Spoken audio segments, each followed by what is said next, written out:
தானே? நீ எதுக்குமா டென்ஷன் ஆவற? இண்டஸ்ட்ரியலிஸ்ட் விஸ்வநாதன் சாரோட மருமகன் சொல்லி பெருமைப்படுறதுக்காகவோ மிஸ்டர் விஜயோட பொண்டாட்டின்னு சொல்லி சந்தோஷப்படுறதுக்காகவோ இவங்களை இங்க வர சொல்லல. புருஷன் யாருன்னு சொல்லாம என்னால வாழ முடியும்.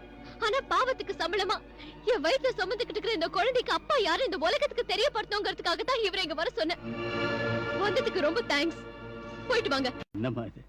நீ எங்க வம்சத்தை உன் வயித்துல சுமந்துகிட்டு இருக்க. அந்த பிறக்க போற குழந்தைக்கும் எங்களுக்கும் எந்த விதமான சம்பந்தமும் இல்லைங்கிற மாதிரி விரட்டுறியம்மா. நிச்சயமா இல்ல சார். இந்த குழந்தைக்கும் உங்களுக்கும் எந்த சம்பந்தமும் இல்ல. அவரோட அக்ரிமெண்ட் என்னோட முடிஞ்சு போச்சு. பிறக்க போற குழந்தைக்கும் அவருக்கும் எந்த உறவு இருக்கிறது அக்ரிமெண்ட்ல போடல. அதனால இதுக்கு உரிமை கொண்டாடுற ரைட்ஸ் உங்க யாருக்கும் கிடையாது.